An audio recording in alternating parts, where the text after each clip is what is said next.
या सर्वत्राण स्नेह स्तोत्र प्रायप्य शुभाशुभम नाभिनन्दति न द्वेष्टि तस्य प्रज्ञा प्रतिष्ठिता।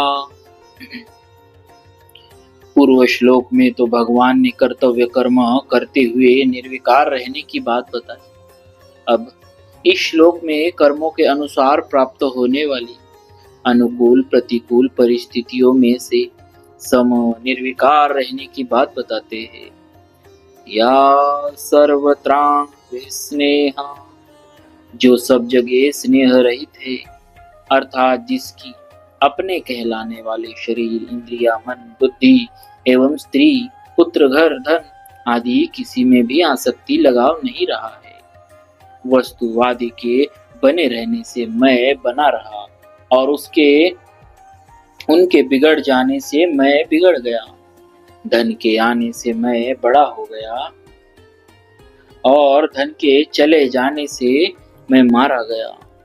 यह जो वस्तु आदि में एकात्मता की तरह स्नेह है, उसका नाम अभिस्नेह है। स्थित प्रज्ञ कर्मयोगी का किसी भी वस्तु आदि में यह अभिस्नेह बिल्कुल नहीं रहता। बाहर से वस्तु, व्यक्ति, पदार्थ आदि का संयोग रहते हुए भी वह भीतर से सर्वथा निर्लिप्त रहता है। जब उस मनुष्य के सामने प्रारब्धवशात शुभ अशुभ, शोभनीय अशोभनीय, अच्छी मंदी, अनुकूल प्रतिकूल परिस्थिति आती है, तब वह अनुकूल परिस्थिति को लेकर अभिनंदित नहीं होता और प्रतिकूल परिस्थिति को लेकर द्वेष नहीं करता। अनुकूल परिस्थिति को लेकर मन में जो प्रसन्नता आती है और वाणी से भी प्रसन्नता प्रकट की जाती है तथा बाहर से भी उत्सव मनाया जाता है, यह उस परिस्थिति का अभिनंदन करना है।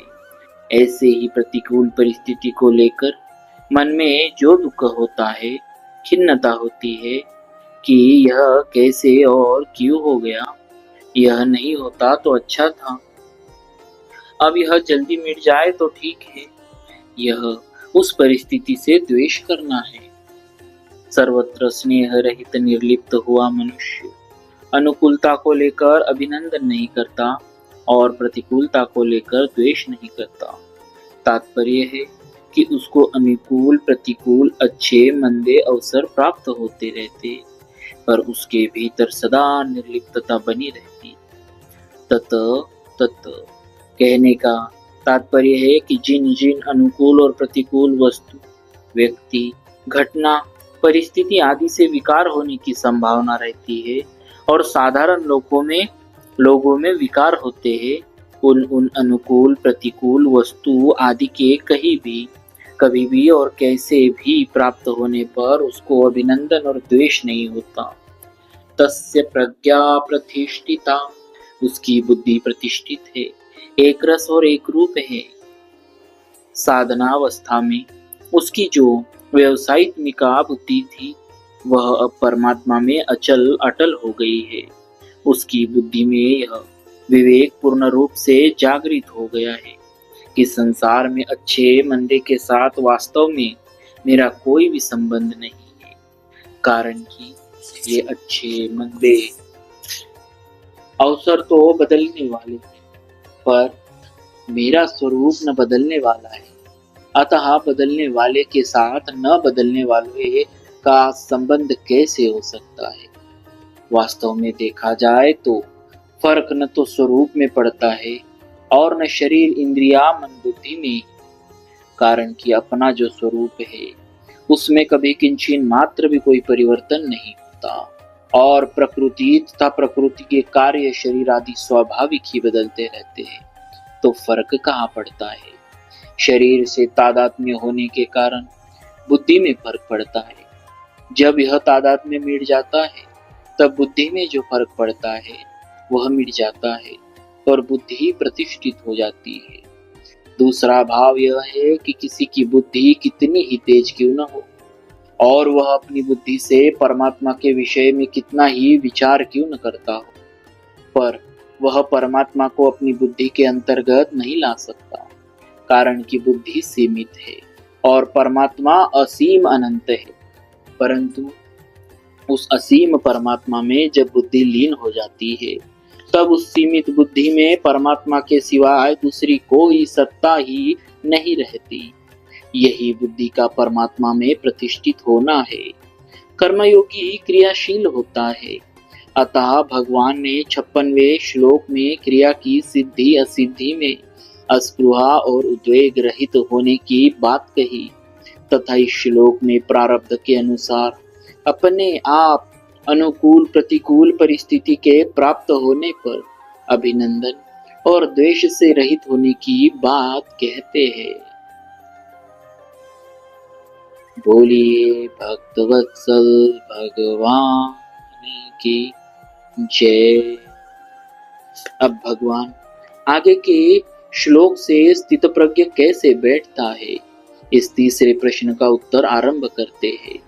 यदा संहरते चायं कूर्मोऽङ्गानिव सर्वशः इन्द्रियाणीन्द्रियार्थेभ्यस्तस्य प्रज्ञा प्रतिष्ठिता।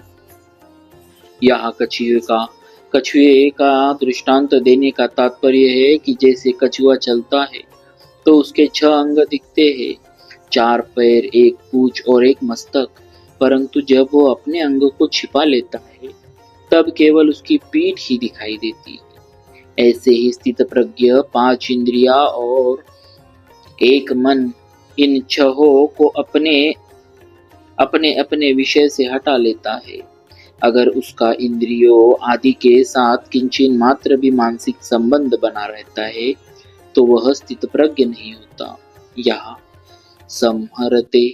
समर्थे क्रिया देने का मतलब यह हुआ कि वह स्थित प्रज्ञ विषयों से इंद्रियों का उपसंहार कर लेता है, अर्थात वह मन से भी विषयों का चिंतन नहीं करता। इस श्लोक में यदा पद तो दिया है पर तदा पद नहीं दिया।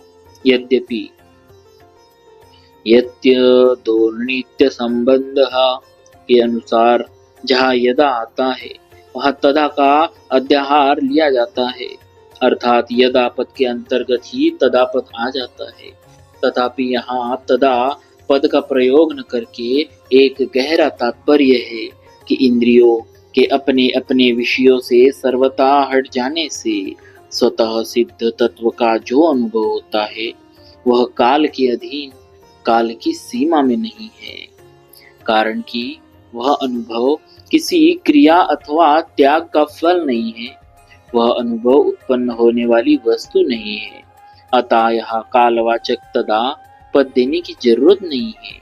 इसकी जरूरत तो वहाँ होती है जहाँ कोई वस्तु किसी वस्तु के अधीन होती है।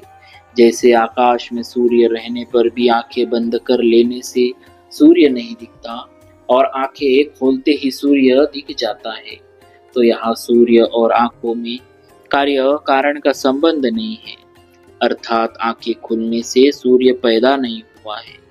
सूर्य तो पहले से ज्यों का त्यों ही है।